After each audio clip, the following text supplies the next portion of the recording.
Morada Noticias, una herramienta ciudadana para cuestionar el poder y recorrer la ciudad amada.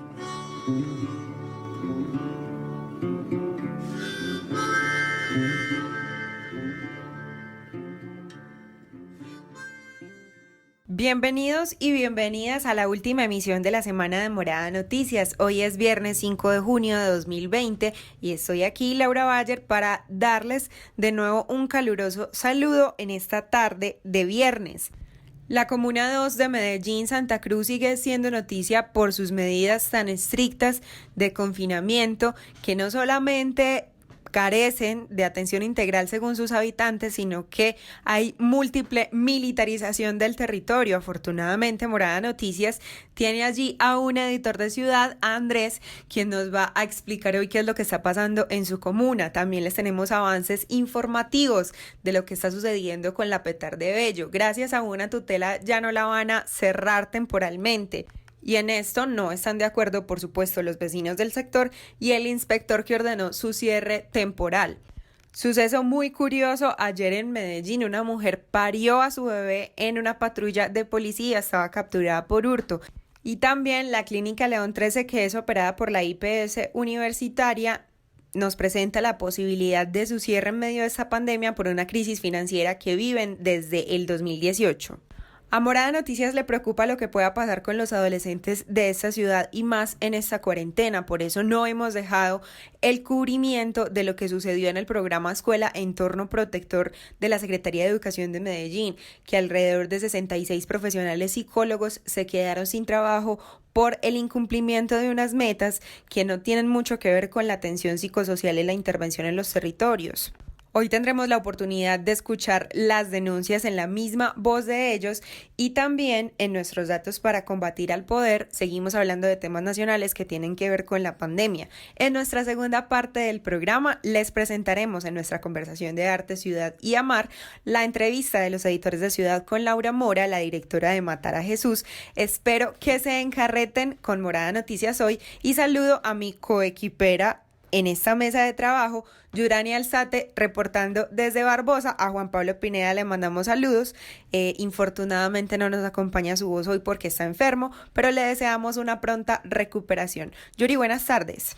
Hola, hola Laura, un abrazo para ti, un saludo muy especial para todo mi equipo de trabajo, para la gente de casa, para nuestros oyentes y para todos los chicos, en especial para Andrés Burgués, que me ayudó con la construcción de esta nota, ya que es uno de nuestros editores de ciudad que vive cerca al sector El Sinaí y nos ayudó a contar qué está pasando allí.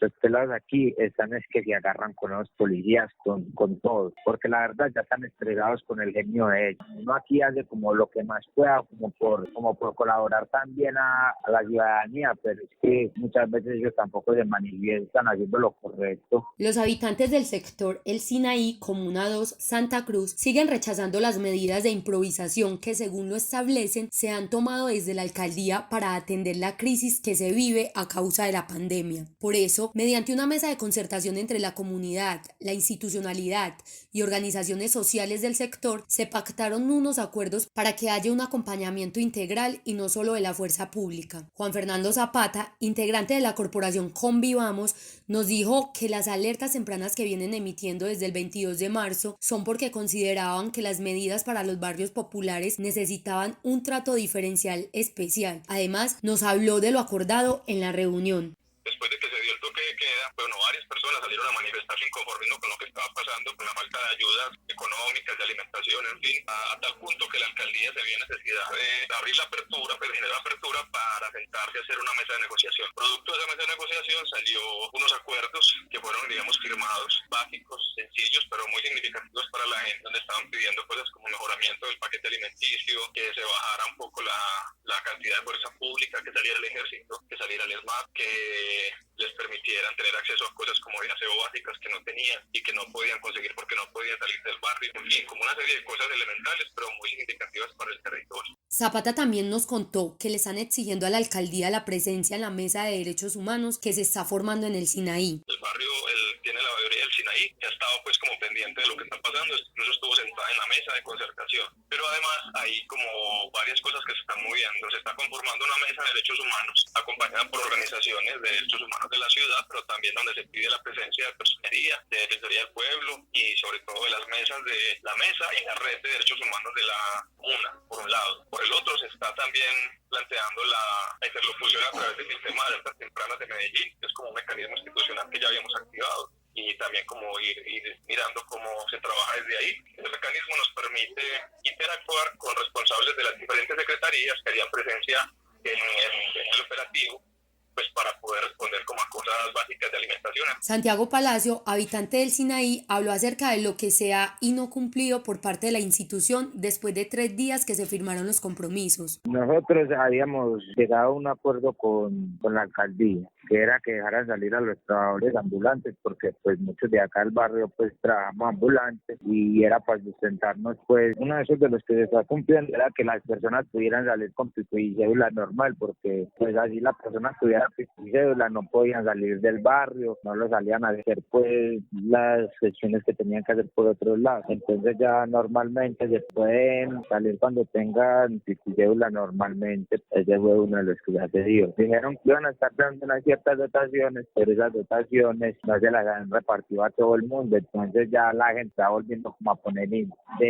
ya se está como descontrolando otra vez. Intentamos comunicarnos con el gerente territorial de esa comuna, pero según el equipo de prensa de la alcaldía, hasta el momento no hay un gerente asignado. Recordemos que el representante de Santa Cruz era Alejandro Arias, quien pasó a ser el secretario de Desarrollo Económico.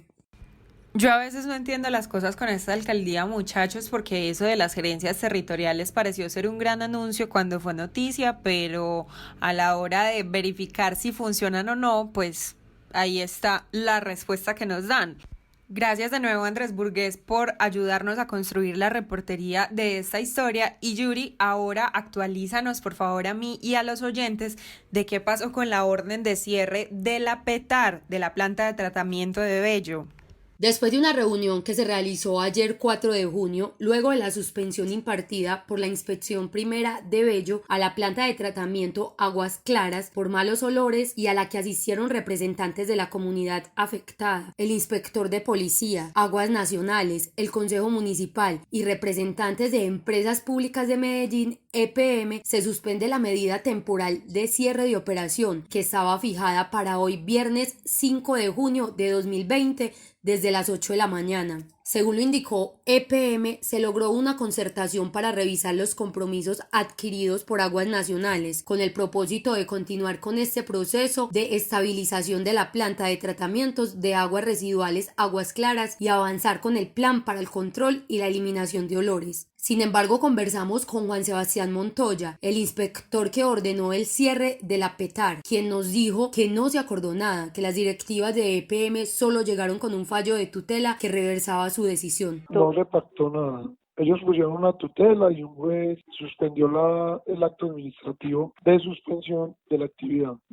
No, ellos metieron miedo y quedamos de hacer otra reunión, por eso metieron una tutela.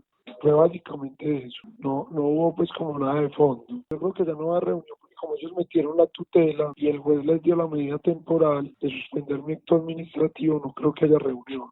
Y puede ser que EPM tenga razón al haber instaurado esta tutela, pero no puede ser simplemente una defensa con mecanismos judiciales el hecho de no poder responderle a una comunidad que lleva más de 20 meses de afectación por la construcción de esta planta, que es evidente que no se hizo bien porque esto jamás pasó con la planta de tratamiento de San Fernando ubicada en Ayurá.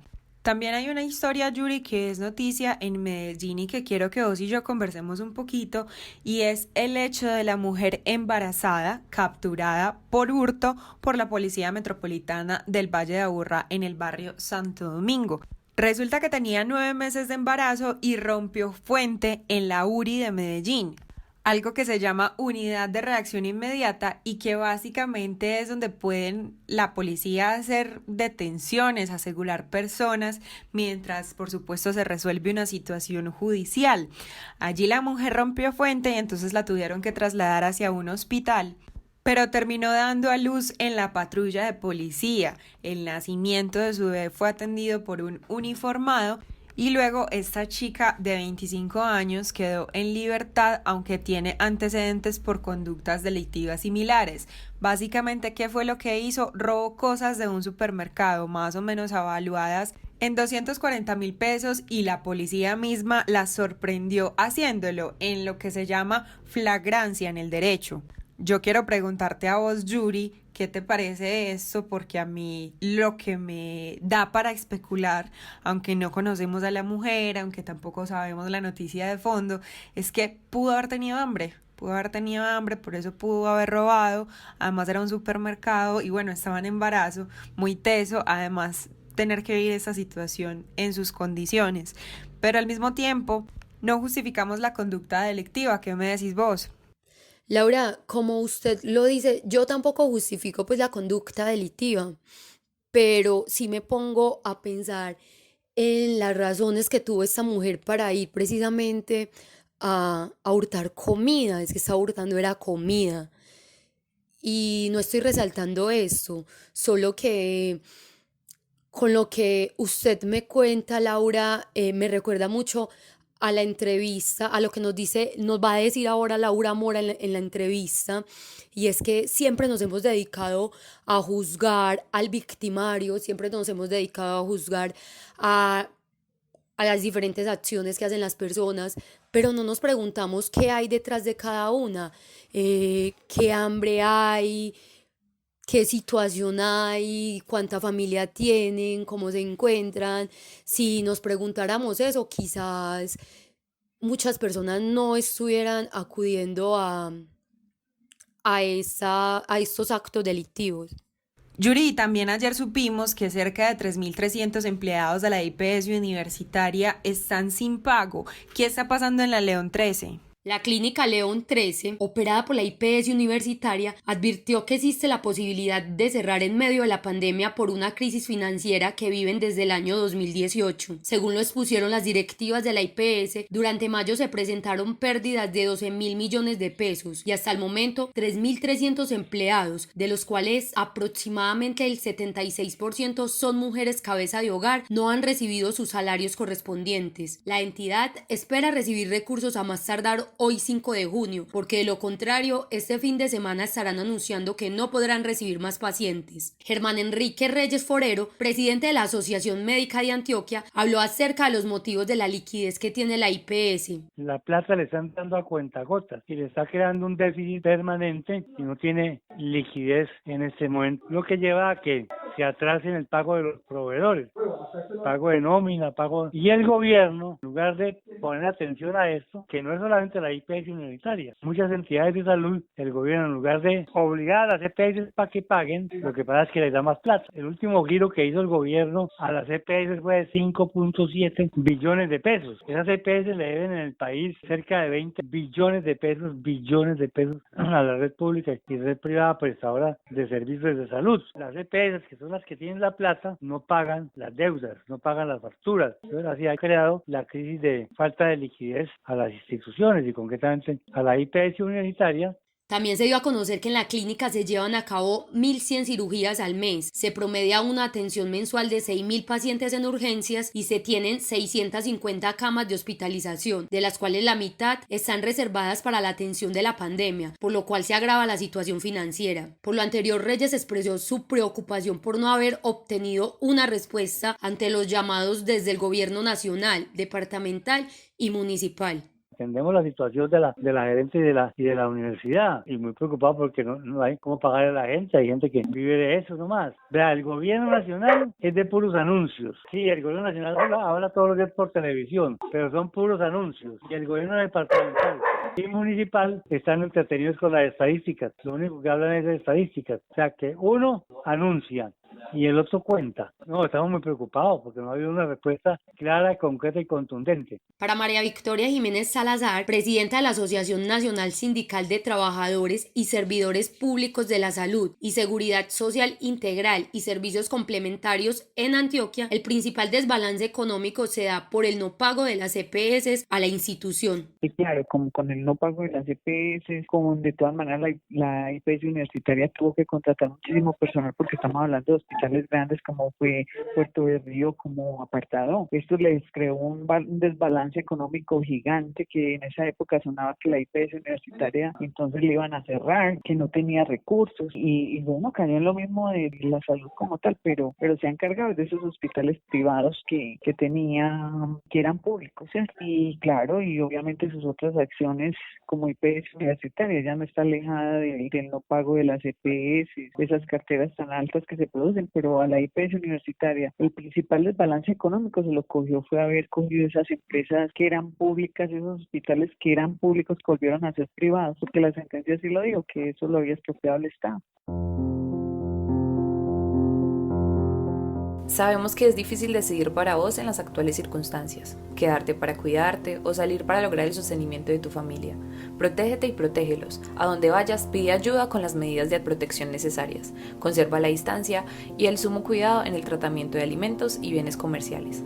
Estamos contigo, amiga y amigo vendedor ambulante. De esta salimos juntos. Con el apoyo de la Oficina de la ONU para los Derechos Humanos y la Embajada de Suecia.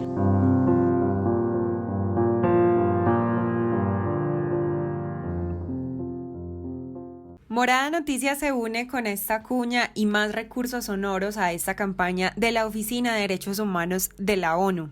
Durante los próximos días van a estar escuchando estos mensajes que buscan darles una voz de aliento a las personas que están sufriendo en esta pandemia y además de eso una espectacular canción que compusieron los editores de Ciudad Cato y Tráfico MC.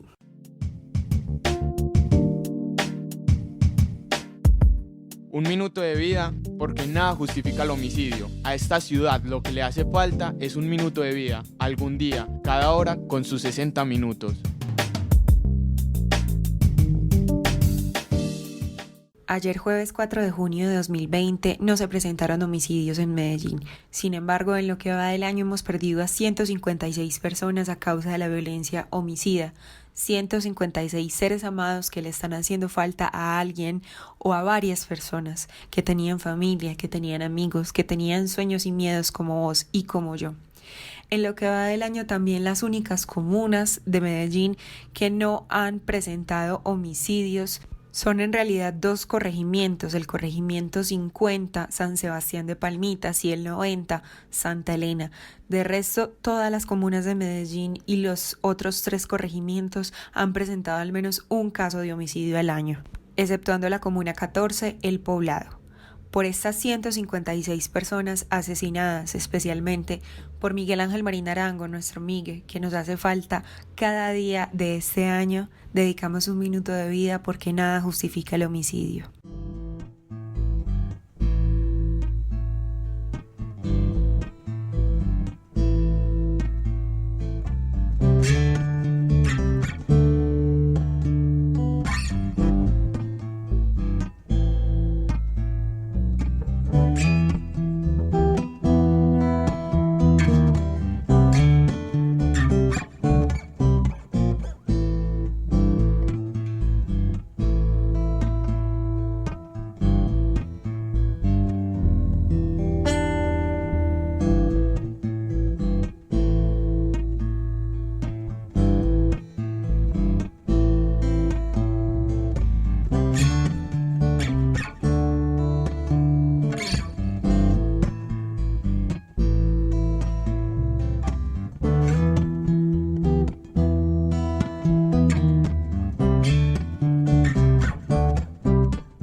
Chicas y chicos, por esos días los invitamos a seguirnos en @moradanoticias porque precisamente ahí empezamos un hilo acerca de lo que está pasando con 66 psicólogos profesionales que les fue terminado su contrato en la Secretaría de Educación del municipio de Medellín por no cumplir con una supuesta evaluación de desempeño. Evaluación que por lo general solo se aplica a contratos laborales, no a prestación de servicios. Estos psicólogos, muchos de ellos trabajaban en la red de editores de Ciudad y los conocemos personalmente. Fueron despedidos del programa Entorno Protector, que no solamente tiene que verificar pues un montón de datos de los estudiantes y que sí estén yendo a clases, sino que además también tiene que atender a familias en crisis, porque esta cuarentena no debe ser fácil para los adolescentes de nuestros barrios y de nuestras periferias. Incluso Diego Castrillón, el presidente del Sindicato de Psicólogos de Colombia, dice que esta desvinculación laboral se da en realidad por apetencias políticas, que nunca habían evaluado a los contratistas y que justo cuando los quieren sacar los evalúan a ver si sí hicieron 10 llamadas y como no hicieron 10 sino 9, entonces lo sacaron. Eso es lo que dice Diego Castrillón en un video para Facebook. Ayer escuchábamos en Conversaciones de Esquina a muchos de nuestros editores de Ciudad de la red de colegios diciéndoles que por favor no les quiten a sus psicólogos, que se queden los psicólogos en las instituciones educativas, y otros tantos rectores también de esta misma red que conocemos personalmente piden que por favor no hagan esta canallada porque ellos evaluaron bien a sus profesionales. Alrededor de 10 instituciones educativas de nuestra red están diciendo y denunciando estos sucesos, y la Secretaría de Educación, la Alcaldía, Daniel Quintero y Elkin Guzmán, quien sería el coordinador de Entorno Protector, aún no responden estas denuncias. Sin embargo, acá en Morada Noticias, pues efectivamente queremos darle voz a aquellos que nunca tienen voz en este tipo de noticias. Finalmente, las personas más afectadas que se quedaron sin trabajo durante esta pandemia y lo difícil que está esta cuarentena, los psicólogos despedidos del programa de Entorno Protector. Vamos a escuchar la voz de una psicóloga que hace parte de esta camada y que además nos pide, por supuesto, la reserva de su nombre y su identidad para que no se vea más en riesgo su buen nombre. Soy psicóloga, tuve la posibilidad de trabajar con Entorno Protector muchísimos años y hoy quiero representar a mi gremio, tanto a los que estamos en este momento desempleados por la no renovación masiva que no se nos hizo, sino también a aquellos que aún quedan en el programa. Hay unos elementos poco válidos desde el criterio que está dando Secretaría de Educación frente a que no somos psicólogos competentes ni tenemos el nivel para intervenir a la ciudad, ya que fuimos evaluados por una cuestión de unas llamadas telefónicas que había que hacer. Es importante decirles y contarles a ustedes como ciudad que del 99% que se dio en efectividad, trayectoria, impacto y proceso, que hemos sido bien evaluados tanto por los rectores, los docentes, los líderes escolares, al no cumplir con un 1% nos dejan muy mal ubicados. Y hoy les quiero contar que ese 1% efectivamente hay algo de real, ¿cierto? El asunto acá es que frente a muchos psicólogos que no cumplieron con estas llamadas telefónicas o no cumplimos con estas llamadas telefónicas, primero hubo una amenaza para algunos, para otros que realmente se pasó al acto y les negaron su derecho a los honorarios, les negaron la posibilidad de tener su sueldo completo, porque la Secretaría de Educación dijo que si no se había cumplido con estas llamadas telefónicas, faltando algunas 10, 5, 2 llamadas telefónicas, no se les iba a pagar. Y segundo, si no se cumplió con este asunto que ellos nos están midiendo, porque como les digo, hicimos el 99% muy bien, pero fallamos en un 1%, yo les quiero contar por qué se falló en ese 1%. Se quedó en la estadística, se quedó en el dato. Sencillamente porque mientras nosotros nos cumplimos esas llamadas telefónicas, no era porque estábamos en la casa, pues tomando tinto, viendo televisión, porque cada uno tiene su agenda, una agenda que tenemos que mandar semana a semana sobre las actividades que realizamos. Y son agendas de 8, 10, 12 y 14 horas de trabajo. Asumiendo así unos costos muy altos como el tema de salud mental, el cansancio, el estrés, el trabajo bajo presión, el acoso laboral, las amenazas, una amenaza permanente frente al ejercicio. Pero aparte de eso, hay unos elementos más importantes, y es que estos psicólogos que no cumplimos con estas 2 llamadas que nos quedaron faltando, con estas 3 llamadas, o algunos no hicieron nada, 0 llamadas, es por lo siguiente.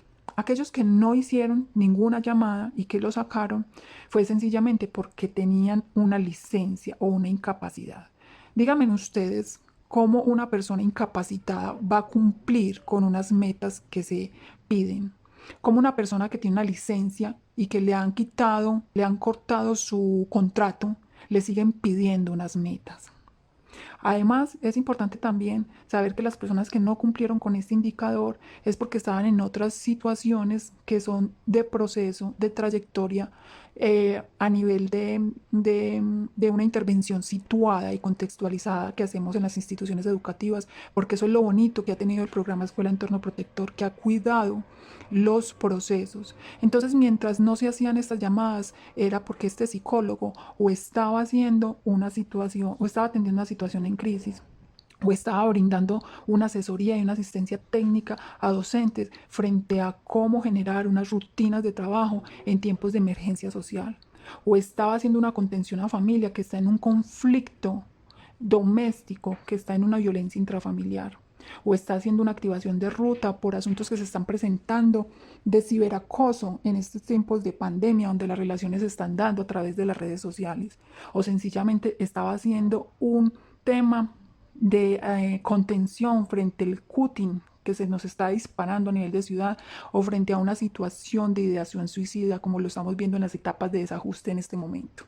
Entonces, precisamente ese psicólogo que pecó por no haber cumplido con esa meta estaba muy ocupado atendiendo otras cosas que realmente lo merecían.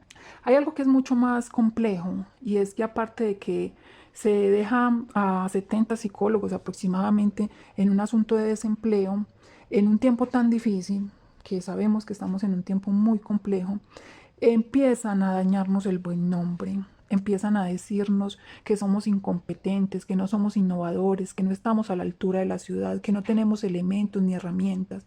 Yo me pregunto si en este momento el secretario, la secretaria, el coordinador saben aspectos técnicos del programa.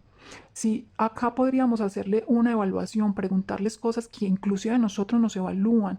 Entonces, el pretexto que se ha utilizado en este tiempo es que no cumplimos por una estadística, que también les quiero contar que es una estadística errónea. Entonces, lo que se está generando es un asunto de pretexto, de sacar gente masivamente, y no solamente eso, sino dañarnos a nosotros como el tema de nuestro nombre. Yo le pido al señor alcalde que se pronuncie y por lo menos que nos devuelvan esas evaluaciones de desempeño que están diciendo que nos tienen, porque yo no la conozco y yo tengo el derecho a conocer mi evaluación de desempeño, un asunto que no sé de dónde salió porque nunca en el programa se había hablado de ese asunto. Muchas gracias. Morada Noticias es una producción del colectivo Morada, Casa de las Estrategias, Latina Estéreo y Universo Centro. Este proyecto es parcialmente financiado por la Inter-American Foundation y la Fundación Confiar. Pero podemos crecer más. Envía tus historias al WhatsApp 350-666-8436.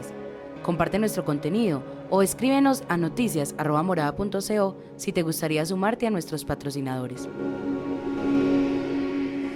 Estamos muy acostumbrados a pensar que el antioqueño es solo ese, por ejemplo, que utiliza poncho carriel y es ese montañero que solo come bandeja paisa y cree en los ideales conservadores de un país como Colombia.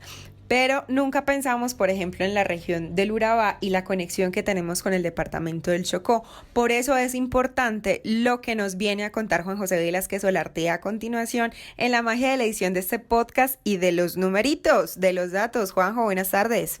Muy buenas tardes, queridos y queridas oyentes de Morada Noticias. Seguimos en esta emisión de viernes y como siempre tenemos algo que contar. Dicen que los hospitales de segundo nivel en Colombia, es decir, los hospitales regionales, se encuentran medianamente equipados. Y claro, uno lo esperaría porque estos hospitales tienen mínimo 4 especialistas, el anestesiólogo, el cirujano, el ginecólogo y de medicina interna. Además, cuenta con un laboratorio médico con capacidad para practicar los exámenes básicos de sangre, orina y materia fecal. Sin embargo, no hay que irnos muy lejos para saber que esto puede no ser suficiente en medio de una pandemia mundial. Así comienzan nuestros datos para combatir al poder.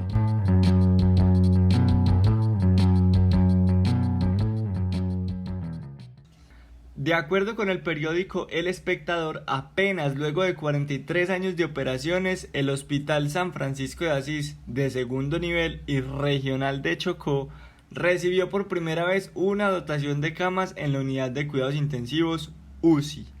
Ya tienen 7 camas y pronto serán 12, que se suman a otras 26 camas de UCI que hay en la red privada del departamento, que por cierto tiene casi 535.000 habitantes y unas condiciones de salud paupérrimas, por ser un departamento golpeado por el conflicto armado, la corrupción y el olvido estatal. También fue todo un acontecimiento cuando llegaron 7 de los 82 ventiladores artificiales que les prometió el Ministerio de Salud. Cuando estén completos quedarán repartidos así: 34 en el Hospital San Francisco de Asís, 28 en la red privada y 20 se enviarán al municipio de Itzmina. Aunque asegura el gobernador encargado Jefferson Mena, esta dotación convertiría el San Francisco de Asís en un hospital de tercer nivel. En Chocó ya se registran 335 casos positivos de COVID-19.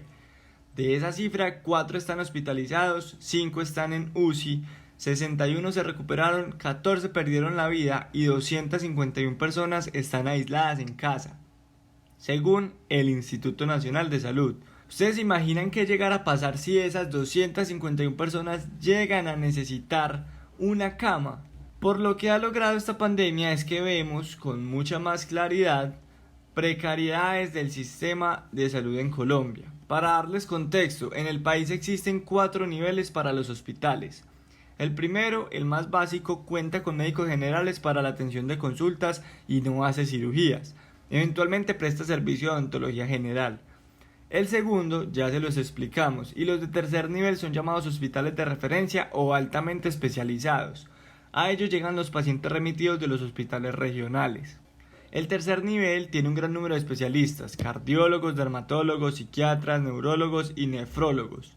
Y muy escasos son los de cuarto nivel, altamente especializados, que también requieren una estructura especial: unidades de neurocirugía, unidad renal, unidad de cuidados intensivos, unidad de cuidados intensivos pediátricos y de procedimientos de alta complejidad en ginecobstetricia y altos avances tecnológicos en el laboratorio. Ya se imaginarán cuál recibe más recursos. Esta es la canción del día, patrocinada por Ciudad Frecuencia.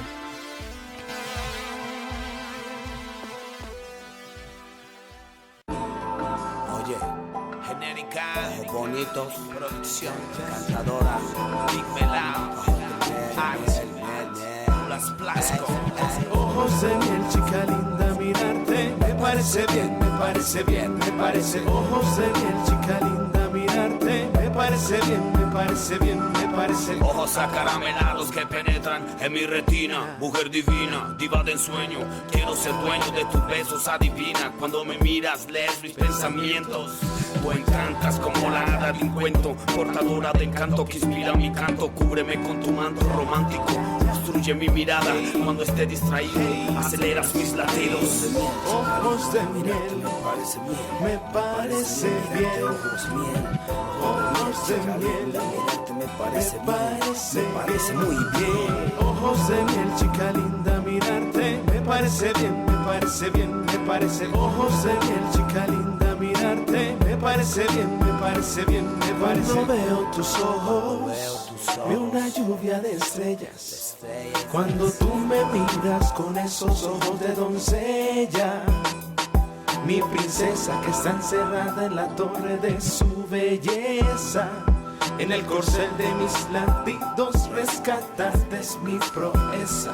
En la profundidad de tus ojos se ha querido esconder todo aquello que el hombre quiere saber y no puede, más allá del sexo, el deseo y la promiscuidad. Algo oculto que no se puede explicar, mucho menos en la forma de tu caminar, no. Y en tu forma de sonreír, sin ver tu cuerpo desnudo, imaginarme que te quedas aquí, compartir tu habitación y un sueño profundo, quedarme contigo fabricando amor, mi amor.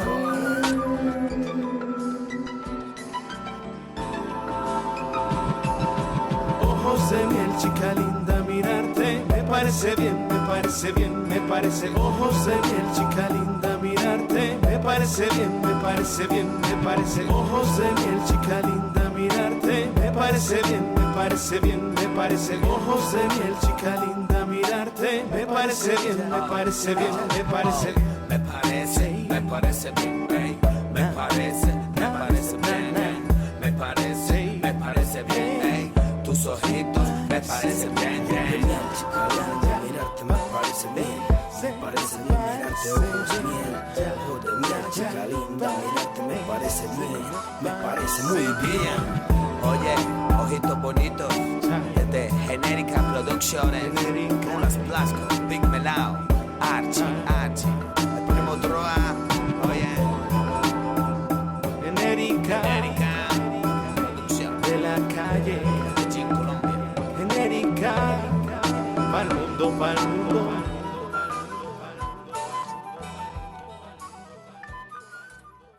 Las notas de este maravilloso clásico de 2011, Ojos de Miel, de Rulas Pasco, Big Melao y Archie, nos acompañaron en la emisión de este 5 de junio de 2020, viernes, final de semana, ya preparados, melos y listos para irnos a un descansito, aunque estén en sus casas, aunque salgan a trabajar. Sabemos pues que hay gente que se la tiene que guerrear también los fines de semana, pero hay que ponerle buena onda a la cosa porque ya está suficientemente difícil la situación en esta ciudad y nosotros queremos darles contenido parchado para que no se olviden que también en Medellín, aunque quedan pocos, todavía hay espacios para enamorarnos, como este noticiero que es un espacio radial, pero también la morada material que nos está esperando apenas terminen estas restricciones de cuarentena, la Casa Morada en San Javier.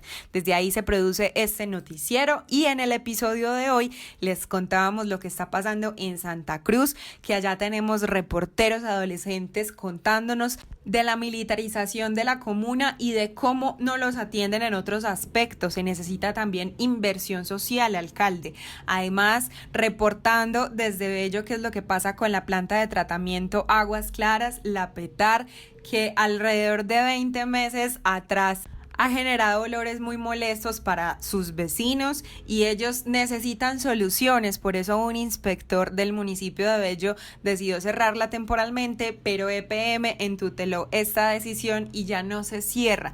También les contábamos el parto que ocurrió en una patrulla de policía, una mujer de 25 años que estaba capturada y tuvo que dar a luz porque tenía 9 meses de embarazo y rompió fuente en la URI del centro de Medellín. Y finalmente el panorama de la León 13 operada por la IPS universitaria, que está en una grave crisis financiera y posiblemente vayan a tener que cerrar durante esta pandemia, algo que sería una gran afectación para el sector de la salud. Asimismo, escuchábamos las voces de los psicólogos, 66 despedidos del programa Entorno Protector de la Secretaría de Educación de Medellín. Preocupados también por la salud mental de nuestros pelados, estamos en Morada Noticias. Y en nuestros datos para combatir al poder les hablábamos de cómo están los hospitales en Chocó y que su hospital regional San Francisco de Asís celebra después de 43 años tener las primeras camas de UCI gracias a la pandemia.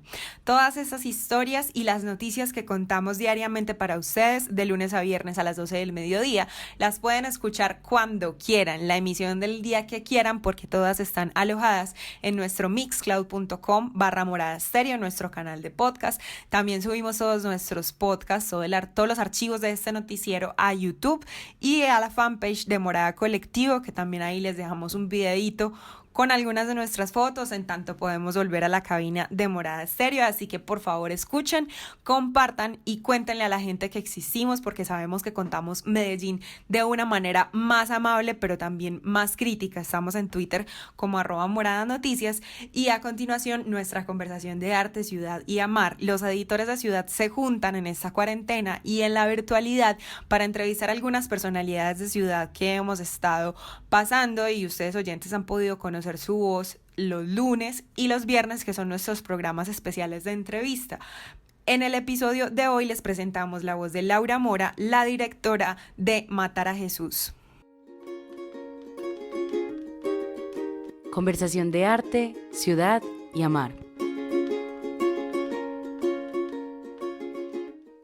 Terminé un día cruzando el Océano Pacífico con, no les voy a decir mentiras, me fui con $600 en el bolsillo y nada más. Ni una matrícula a la universidad, absolutamente nada. Me fui muy a la guerra y allá pues pude trabajar y trabajaba de mesera y me pagué la carrera digamos que me gradué como con honores, hice unos cortos pues importantes y ya se me acabó, digamos, el contrato migratorio y me tocó volver y volví con mucho miedo y con mucho susto porque no había venido en todo ese tiempo y volví pensando que no me iba a quedar mucho, volví con la idea de volver a ver a mi mamá y a mi hermano que no los había visto en todo ese tiempo y volver a arrancar para algún lado y me fui y terminé acá camellando y digamos que desde hace 10 años vivo de dirigir, no necesariamente cine, que sería mi sueño, como hacer mis cosas más autorales y vivir de eso. No es así. He vivido de hacer comerciales, de dirigir series, de dar clases, de hacer malabarismo intelectual, como lo llamo yo. Y nada, pues ahora nos ganamos unos fondos importantes para hacer mi segunda película que se llama Los Reyes del Mundo y estábamos arrancando cuando este puto virus llegó a romperlo todo y nada, pues eso es, como les digo, como un poco un resumen de quién soy. Hola, por aquí hay una primera pregunta, Laura. En el transcurso de tu vida, ¿cuál ha sido una de las mejores experiencias que has vivido con el cine? El cine me ha dado todo lo bonito y al mismo tiempo me ha dado los dolores de cabeza más grandes y las enfermedades y todo. Pero sin duda alguna, hacer Matar a Jesús es las dos cosas. Es el momento más bonito porque fue una película que se demoró muchos años en hacerse, un proyecto que yo abandoné muchas veces porque sentía que no era capaz, porque era muy doloroso. Yo empecé a escribir Matar a Jesús a los 24 años y rodé a mis 35 años, es decir,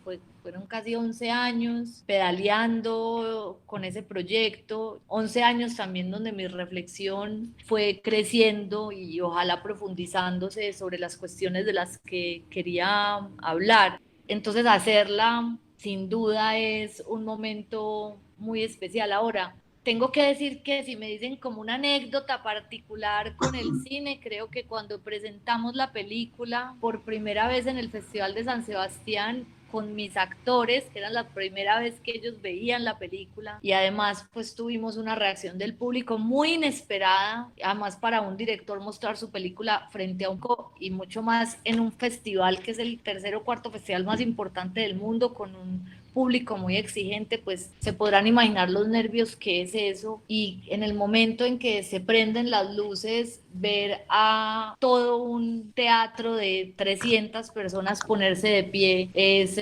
absolutamente sobrecogedor. ¿Consideras que la película Matar a Jesús ha influido en algo en la sociedad? O sea, al mostrar toda esta realidad que mostraste allí. Pues no sé, mira que es muy difícil. Es decir, por lo menos yo cuando hago cine tampoco estoy en un intento heroico por cambiar el mundo, pues. O sea, para mí es importante que el arte pueda generar preguntas, pueda apelar a unas sensaciones que lo hagan a uno conectarse con la humanidad. No sé si Matar a Jesús ha aportado, digamos, a un cambio. Lo que creo es que Matar a Jesús ayudó a tener una conversación, y perdón que sea como muy contundente, Matar a Jesús de manera muy micro, pues porque de todas maneras las películas colombianas no tenemos tantos espectadores, a pesar de que a Matar a Jesús le fue muy bien en Colombia, pues son solo 60.000 espectadores, cosa que es muy poca cuando piensas en el espectro pues del país, pero digamos que Matar a Jesús además coincidió con un momento muy particular. O sea, ¿qué me iba a imaginar yo por allá en el 2004 cuando empecé a escribir la película, que la película iba a coincidir con el proceso de paz del país? Laura mencionaba algo sobre el malabarismo intelectual y no sé qué es, a ver si lo puedes como explicar. Bueno. No, pues esa es una expresión coloquial que uso con mis amigos porque, claro, los que nos dedicamos de pronto a un trabajo un poquito más intelectual, hay veces la sociedad tiende a pensar, o pues incluso con el cine, pues hay como un imaginario muy glamuroso del cine que no es, en el contexto nuestro. Entonces yo digo que de qué vivimos nosotros, del malabarismo intelectual, porque entonces damos una conferencia allí, una charla allí, damos un seminario, presentamos una película, damos un coloquio, pues un poquito de todo, pero pues igual es tener 3 bolas en la mano para poder sobrevivir. Entonces es como una expresión. Y por ejemplo nosotros hemos estado como pensando en construir una nueva ciudad, ¿cierto? En lo que queremos cambiar y cambiar un montón de situaciones. Como habías dicho que que pues desde el momento en que escribiste Matar a Jesús y hasta el momento en que salió pues la película pasaron casi como 10 años, y entonces yo quería preguntarte era si, por ejemplo, cuando la escribiste querías ambientarla, digamos, en esa época de inicio de los 2000, o cuando ya la sacaste, pues mi pregunta es como que si lo que escribiste la ambientaste en el 2000. Es una muy buena pregunta, porque de hecho ayer estaba con unos chicos del Museo de la Memoria hablando de eso, y es que claro que hay cosas que han cambiado en Medellín desde el 2002, que de nuevo todos sabemos fue un año pues de recrudecimiento de la violencia y de unas nuevas formas que se imponían desde el Estado pues de manera muy fuerte. Claro que hay cosas que han cambiado. De hecho, yo me acuerdo que cuando empecé a escribir fuertemente Matar a Jesús, siempre tenía un susto de volver a una ciudad que ya no existía, que quizás solo existía como en mi memoria, porque yo no quería hacer una película de época. Entonces Matar a Jesús no lo es. Matar a Jesús es una película que se sitúa en tiempo presente y que nos recuerda que hay un montón de formas y de comportamientos que no han cambiado. Medellín ha cambiado mucho a nivel urbanístico y ese urbanismo obviamente tiene un impacto muy grande sobre los ciudadanos. Medellín ha cambiado sus formas de inversión social seguramente, pero yo siento que las formas de violencia siguen siendo, o las formas de comportarnos con los otros siguen siendo muy parecidas, muy parecidas. Entonces, para mí era importante, solo hay 2 guiños en la película que son específicos al 2000 y que son pequeños. Uno tiene que ver con el fútbol, que yo creo que tiene que ser uno muy futbolero para darse cuenta. A mí me gusta mucho el fútbol, y es que mi papá era hincha del Medellín y nunca le tocó ver ganar a Medellín porque pasó esa racha de los 45 años en que el Medellín no ganó, y justo cuando mi papá lo matan, a los 2 meses Medellín le gana al Pasto después de 45 años, y el semestre siguiente le gana al Nacional, que es la famosa Estrella Verde del Medellín. Y bueno, eso pues muy para los que nos gusta el fútbol. Entonces, digamos que yo meto unas narraciones de esos partidos de esa época, eso es, digamos, un guiño específico de la época. Y la otra cosa es que yo decido de manera muy racional no mostrar el poblado, no mostrar esta ciudad moderna, que a mí en lo particular me aterra, además porque a mí me parece que el concepto de progreso que hemos utilizado en Antioquia ha sido supremamente dañino con la memoria, aplastante, ha sido excluyente. Entonces yo decido de manera muy consciente no mostrar esa ciudad que nos recordaba que sí estábamos más en el 2015, que fue el año en el que rodamos, sino que decido centrarme en una ciudad que también arquitectónicamente se mantiene durante esta década de manera muy constante pues en sus formas de habitar y en sus formas de lucir. Entonces fue muy consciente que la película no estuviera enmarcada en el 2002 específicamente, sino que fuera una película que puede ser en cualquier momento. Es decir, ahora matamos líderes sociales todo el tiempo, es decir, ¿en qué deja de parecerse esa violencia a la violencia pues del sicario contratado en el centro urbano? Es la misma forma de violencia. Entonces, sí era importante, pero una cosa que te iba a comentar, que es curiosa, es que mucha gente cuando ve la película, como que dicen asesinato, violencia, Medellín, inmediatamente, como casi que de manera inconsciente, dice 80s y 90. Y a mí me parece súper extraña esa relación que tenemos como de negación de que seguimos siendo una sociedad violenta. Puede que no matemos los 10.000 jóvenes que matamos en el 92 o en el 90 o en el 93, pero seguimos siendo una sociedad que tiene como primera vía la violencia. Y eso es innegable. Quisiera como saber cómo decides el nombre de la película. Sí, esa pregunta siempre sale, pues hay 2 anécdotas especiales que seguramente quienes estuvieron en el Camilo Torres y quienes ya se saben de memoria, y lamento mucho pues volver a contarlas, pero una es que Matar a Jesús realmente nace de un sueño, y ese... Cuando yo vivía en Australia, habían pasado 2 años del asesinato de mi papá y yo estaba pues muy afectada por un lado y muy afectada por el hecho de no poder escribir, que siempre me ha gustado escribir. No fue que yo pensara de una, uy, voy a hacer una película sobre esto, jamás. Pero sí que escribir ha sido pues mi manera un poco como de desahogar el sistema, y no había podido escribir nada sobre mi papá y eso me parecía a mí muy doloroso. Y una noche tuve un sueño en un mirador, y por eso el mirador es tan importante en la película, donde yo estaba conversando con un chico de mi misma edad en ese momento, 22 años, hablamos de todas las banalidades del mundo, y en un momento del sueño él me dice: yo me llamo Jesús y yo maté a su papá. Yo me despierto a las 4 de la mañana y empiezo a escribir unos textos que incluso he pensado en publicar, que se llaman Conversaciones con Jesús, donde yo empiezo a tener conversaciones imaginarias con el supuesto victimario de mi padre, con el supuesto asesino de mi papá. Y de ahí nace Matar a Jesús. Ahora, yo creo que ese inconsciente mío que produjo ese nombre en ese sueño, pues claramente está hablando de unas preguntas que yo siempre he tenido entre la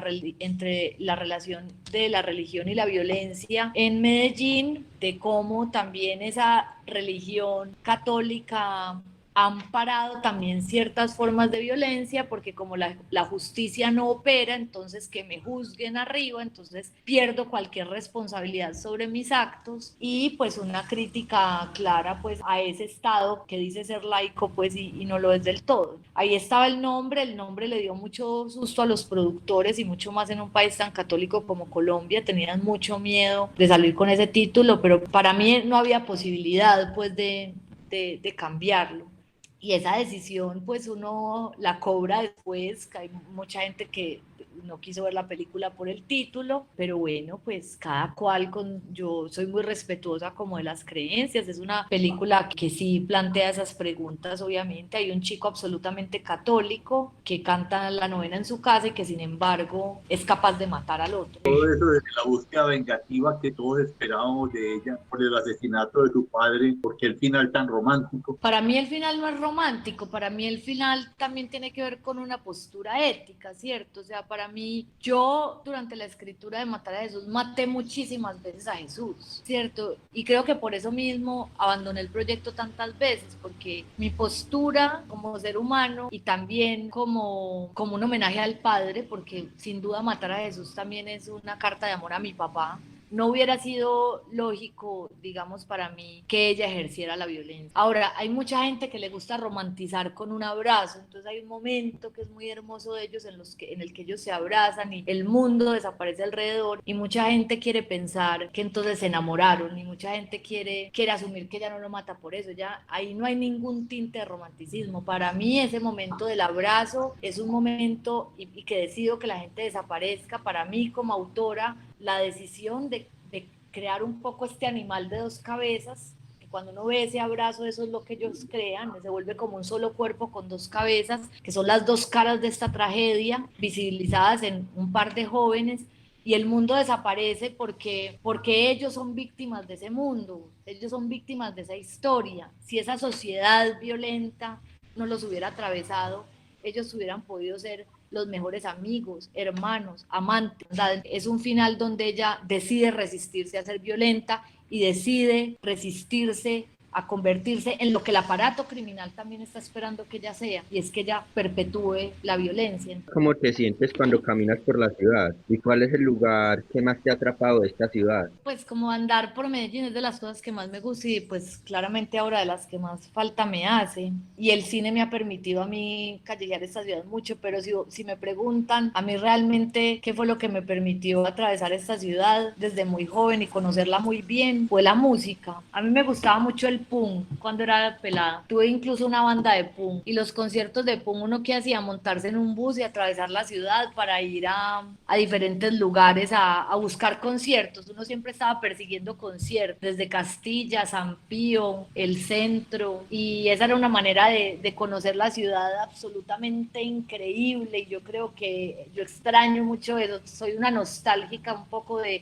que un concierto de punk o 3 conciertos al día fuera como el plan máximo también para conocer la ciudad, para perderse. Yo tengo un vínculo especial con el centro, pues a mí el centro de Medellín me gusta, o sea, es un lugar donde a mí me gusta estar y me gusta recorrer, y que está constante en las películas. O sea, Matar a Jesús es en gran parte filmado en el centro de la ciudad, y Los Reyes del Mundo, que es mi nueva película, empieza en el centro de Medellín, como por los lados de los puentes, que es un lugar que me gusta, pero tengo como muchas relaciones con muchos barrios de la ciudad. Yo crecí literalmente en el Parque del Poblado, la gente se ríe de mí de eso, pero es verdad. O sea, como que soy hija de la 10 y soy hija del Parque del Poblado porque ahí crecí y nací, y en este momento de mi vida vivo al occidente de la ciudad, vivo en Laureles, Es un barrio que me gusta, como está, es un barrio muy bien diseñado para caminar,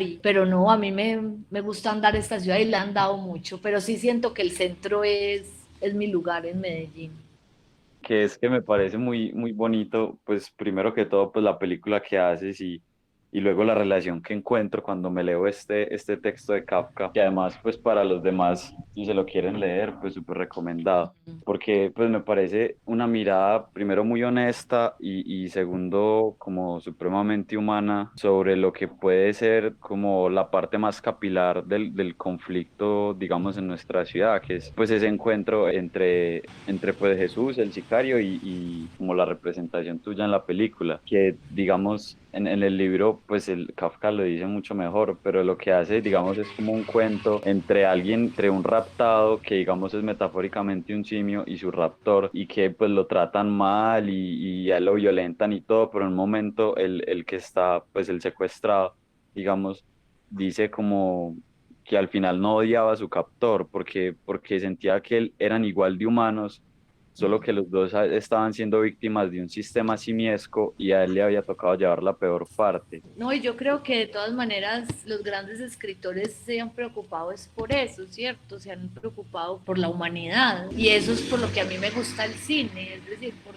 y la experiencia de ir al cine, que es quizás lo que yo más extraño pues como en estos momentos de encierro, porque creo que hay muy pocas formas de arte que toquen la humanidad de manera tan directa como el cine y la experiencia además en la sala. Entonces sí, pues Kafka igual fue un gran observador de la condición humana y es claro que estos dos también son hijos del mismo sistema y a uno le tocó un pedazo y a otro el otro, que no sabría decir cuál de los dos es más cruel. Creo que el de él puede ser más cruel porque ella finalmente ha conocido siempre el amor. Pues algo que quería preguntar era como, digamos, retrospectiva sobre la violencia en Medellín, pasando, digamos, como desde las películas de Víctor Gaviria, por ejemplo, a la tuya y al hoy, que yo creo que hay como, pues no sé, a mí se me hace que esta ciudad va como una transición un poco miedosa, porque también es como en ese camino de negar toda esa violencia, como bueno, eso ya no es Medellín, y entonces como miren cómo hemos superado esa violencia, que los gringos pueden ir todos los días a las escaleras eléctricas de la 13 y no les pasa nada, pero que eso es una negación tremenda, pues, y que en realidad lo que yo creo que ha pasado es que de cierta manera la élite y el Estado ha sabido hacer de cierta manera como una simbiosis contingente, pero igual una simbiosis con todo ese aparato criminal. Pues es decir, y es que no sé, es que lo que me da como miedo es que incluso tal vez los personajes de, por ejemplo, de Rodrigo de No Futuro y de las primeras películas de Víctor Gaviria eran más, y creo que se lo escuché a él mismo, como pelados que no encontraban como mundo y que no encontraban amor y que entonces estaban por ahí revoloteando y pues si les daban un arma, pues eso era lo que encontraban y esas eran sus vidas, pero como que lo hacían como porque sí, por lo que encontraban. En cambio que ahora hay, no sé, como si hubiera tal vez un factor más como de empresario, como de negociante y como más económico, sí, que incluso me parece más como más, incluso más perverso y más difícil de pelear contra eso. Y digamos como una conclusión que yo últimamente he pensado es que de cierto modo el Estado o las élites mejor han cooptado la pobreza extrasistémicamente mediante el narcotráfico, porque digamos, digo yo que en esos barrios posiblemente si esa gente llegara a coger libros, a estudiar o a ver otras perspectivas, pues se enojarían con la ciudad, se indignarían y pues tal vez podrían empezar a buscar cambios, pero no pasa eso, sino que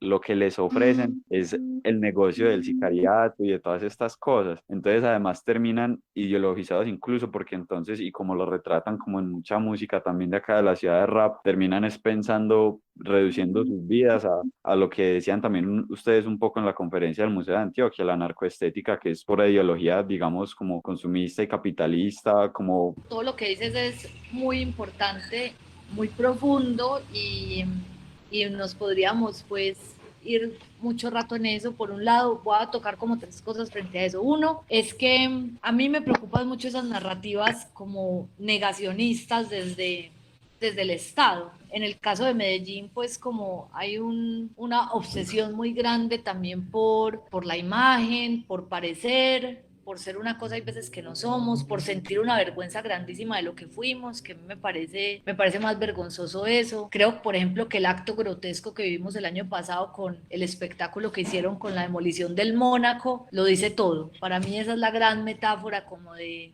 una sociedad también del espectáculo. Esas señoras en el club campestre meneando su abanico mientras el edificio del horror caía, cuando gran parte de la responsabilidad de la tragedia que ha sucedido en esta ciudad ha sido por esas élites que están ahí en el club campestre. Entonces a mí todo lo que pasaba en esa imagen me parecía absolutamente grotesco y me preocupan mucho esas narrativas como de negación de la memoria y de sentir vergüenza de la sociedad que hemos hecho. Me encantan pues los espacios como los que ustedes tienen para mirar de frente también ese pasado y ese presente, que en muchas cosas se parece, y se parece precisamente porque no hemos hecho cambios realmente importantes para hacer otros. El tema, por ejemplo, del narcotráfico es una guerra absolutamente obsoleta, una guerra que se nos ha impuesto, que nada tiene que ver o no tendría que ver con nosotros. Yo soy una partidaria absoluta de la legalización urgente y que somos el único país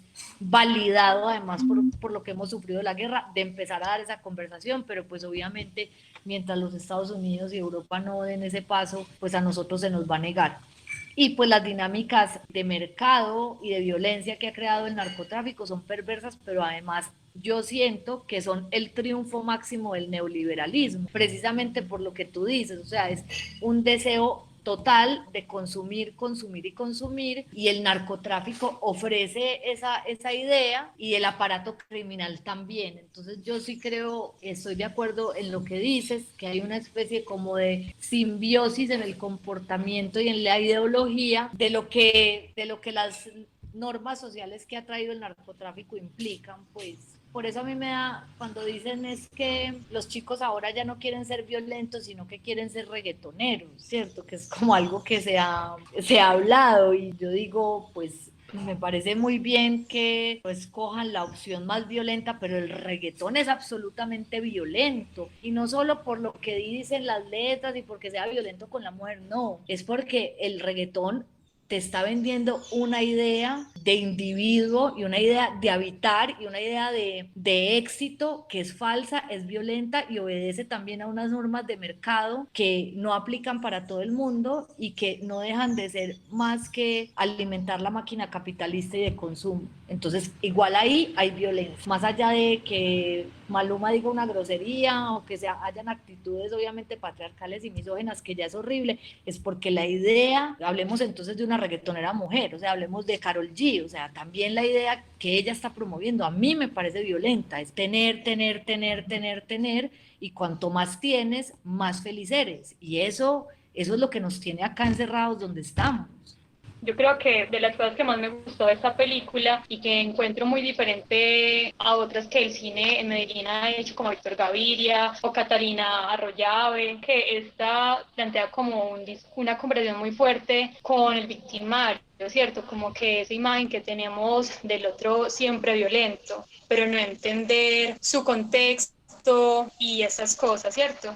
Sin embargo, y ahí va mi pregunta, mucha gente lo asume como una apología a la violencia. Y lo digo porque, un ejemplo, yo vi la película, tuve la oportunidad de verla 2 veces, una fue en el Camilo Torres y me pareció muy bonito la magia que hubo ahí, pero la otra vez fue este año con mi hermano y él se tomaba el pelo y decía, pero cómo se le monta en la moto, cómo lo sostiene mientras se desangra, cómo lo ayuda, cómo comparte habitación, pues, y era como que, cómo no lo mata, y era como ese desespero también de venganza, que aunque pues nosotros no hemos tenido una situación así, hemos visto toda esa violencia y como que inconscientemente la queremos reproducir. Vos como directora, ¿cómo ves esos comentarios de apología a la violencia? Pues con todo el respeto de tu hermano, me parece más apologético él a la violencia, porque el pedido de él es que ella sea violenta. Sí.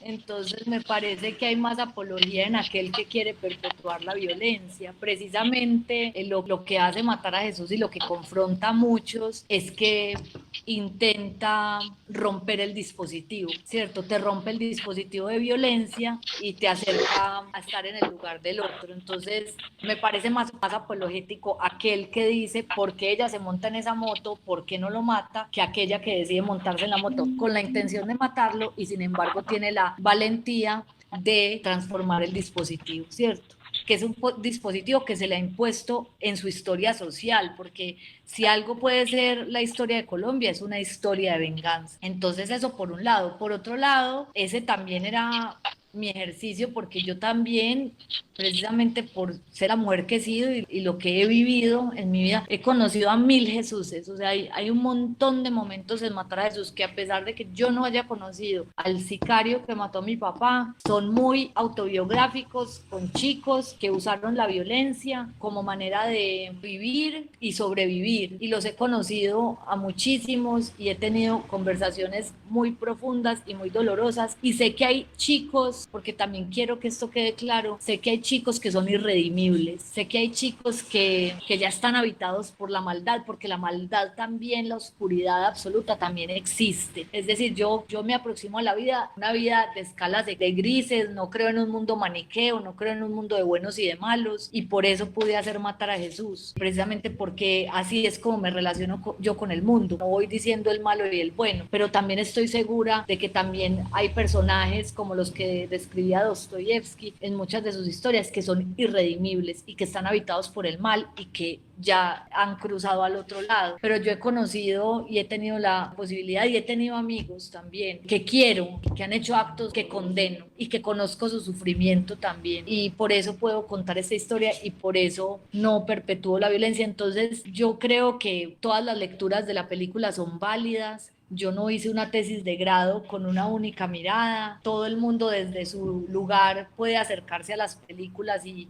tener interpretaciones distintas, y eso es hermoso. Ahora, si me lo preguntas, todo el mundo puede hacer los comentarios que quiera, pero yo estoy convencida de que la película no es una apología de la violencia. ¿Consideras que tenías sed de venganza por lo ocurrido y lo desahogaste en la película? Sí, total. O sea, para mí, digamos que de las cosas que a mí más me impresionó cuando mataron a mi papá, era precisamente que yo, que era una chica que venía de una familia que me había dado el amor y el acceso a la buena educación y que me habían enseñado lo invaluable y hermoso de la libertad, yo me sentía capacitada para matar. Yo sentía que si a mí me decían, esta es la persona y la tengo al frente, que yo sin duda iba a ser capaz de cometer el acto. Y eso me impresionó mucho y me asustó mucho de mí misma y del ser humano y de la oscuridad que también nos habita.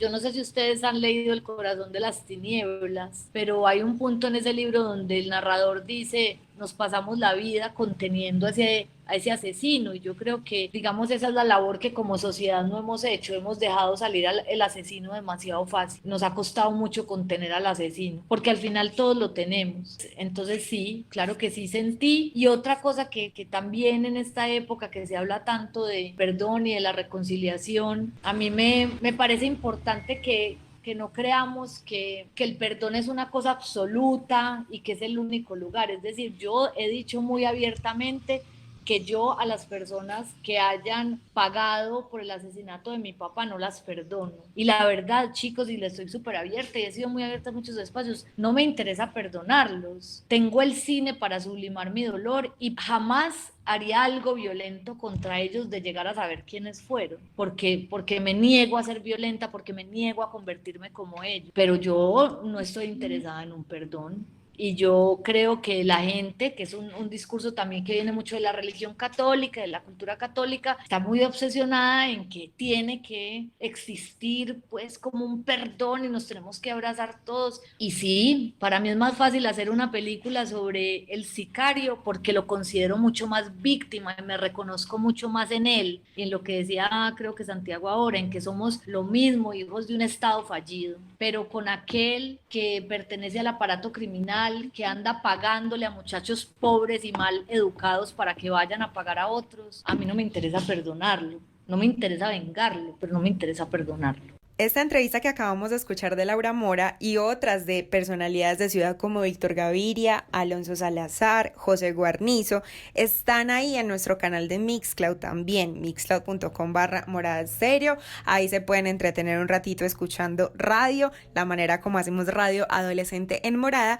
Pero por lo pronto les doy muchas gracias por haber sintonizado Morada Noticias esta semana. Recuerden que este noticiero no existiría si no es por ustedes, mis amigos y amigas oyentes, y también le doy gracias muy especiales a mi equipo de trabajo, Juan José Velázquez Olarte en la magia de la edición, Yurani Alzate en la reportería callejera y también a Juan Pablo Pineda que nos cuenta cositas de la Alpujarra y escudriña el poder local. Yo fui Laura Bayer, esto fue Morada Noticias, les deseo un gran fin de semana.